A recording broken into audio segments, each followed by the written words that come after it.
Ya, kita melanjutkan perbincangan bersama Prof. Yohanes Surya. Prof, tadi kita lihat ada liputan dua siswa dari SMA 3 Semarang ini menciptakan alat residu rokok, di mana mungkin ini inovasinya tergolong membanggakan begitu ya, Prof. Kalau kita lihat ke depannya Indonesia, apakah optimiskah Prof bisa mencetak cendekiawan atau mungkin ilmuwan yang bisa disejajarkan dan bisa mengglobal dari temuan maupun pemikiran-pemikirannya ke kancah internasional? Ya, saya sangat optimis.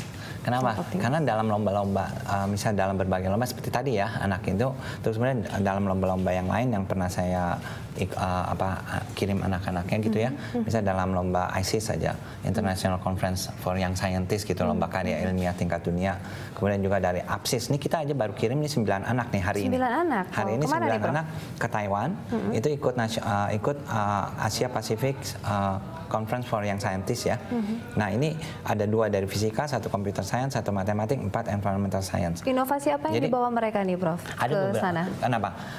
Detailnya saya waktu itu saya baru ketemu tadi, di upacara 17 Agustus di kampus, bersalaman. Saya cuma mengucapin selamat jalan, jadi belum sempat detailnya. Tapi mereka itu melakukan penelitian-penelitian tingkat SMA, tapi yang level internasional gitu.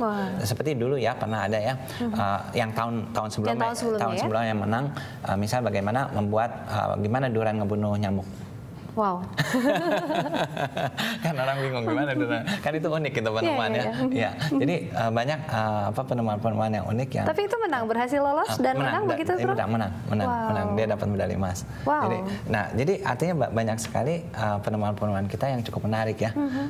Bahkan kalau dalam level yang lebih tinggi ya, misalnya sekarang penemu-penemu kita ya. Kemarin aja satu dosen Surya University, Pak Arief Budiman, kemarin diminta untuk dapat MIT Award untuk gabung bersama para peneliti MIT untuk melakukan riset di bidang solar cell. Nah, itu artinya apa? Kemampuannya bisa dianggap setara kan dengan dunia. Nah, ini yang perlu di underline begitu ya, kita highlight bahwa prestasi atau talenta bakat anak mungkin yang sudah diorganize atau Prof sendiri sudah melihat dan mengirimkan anak ke kancah internasional, memang kepintarannya itu bisa disejajarkan dengan negara-negara maju begitu ya, Prof.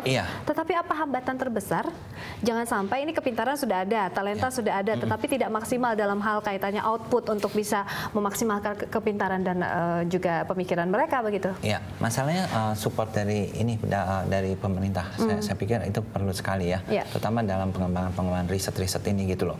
Nah, tadi di awal saya bilang dana riset masih kecil sekali gitu ya. Betul. Nah, sekarang kalau pemerintah mau kita berhasil dalam riset, itu sediakan dana riset yang cukup besar. Bahkan di Kompas waktu itu Pak Terimat bilang dia butuh Indonesia butuh sekitar 100 triliun gitu loh untuk dana riset. Saya pikir itu aja masih kurang, saya bilang. Kenapa? Karena kalau memang kita mau riset yang besar-besaran, itu dananya harus besar gitu. Nah, itu panggil ilmuwan-ilmuwan Indonesia yang jago-jago dari luar itu pulang untuk riset. Nah, dengan melakukan penelitian yang sangat intensif, Indonesia nggak kalah kok. Jadi bisa bikin macam-macam, seperti sekarang kalau virus Ebola gitu ya. Ya, kalau memang kedepannya kalau kita punya mereka punya biosafety level 4 lah.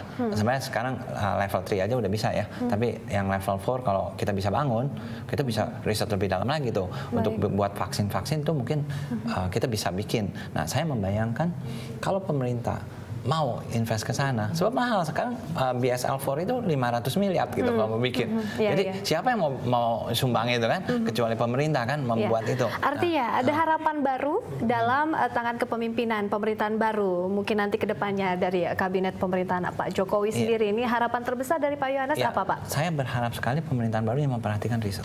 Riset yang diutamakan, diperhatikan. Dan alokasikan dana riset yang besar sekali untuk Indonesia bisa mensejajarkan diri dengan negara-negara lain gitu loh di dalam hal riset gitu ya. Nah, risetnya macam-macam, pokoknya riset dari riset dasar sampai riset aplikasi gitu.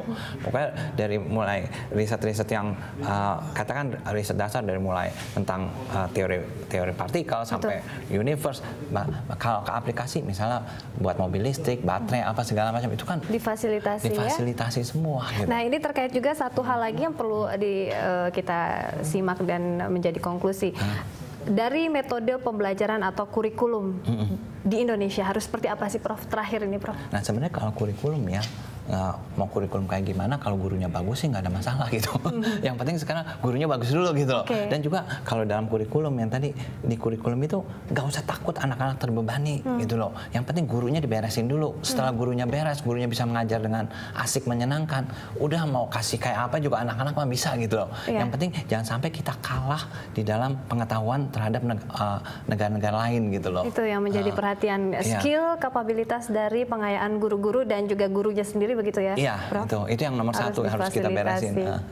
Baik, kita harapkan bersama maju terus pendidikan Indonesia dan tetap terus berkarya, Prof. Dan juga ini banyak menggalang anak-anak Indonesia untuk bisa dikirim ke dunia kancah internasional begitu ya, Prof ya? Ya, kami terus berjuang ke sana. Terima kasih. Jaya. Ya, baik.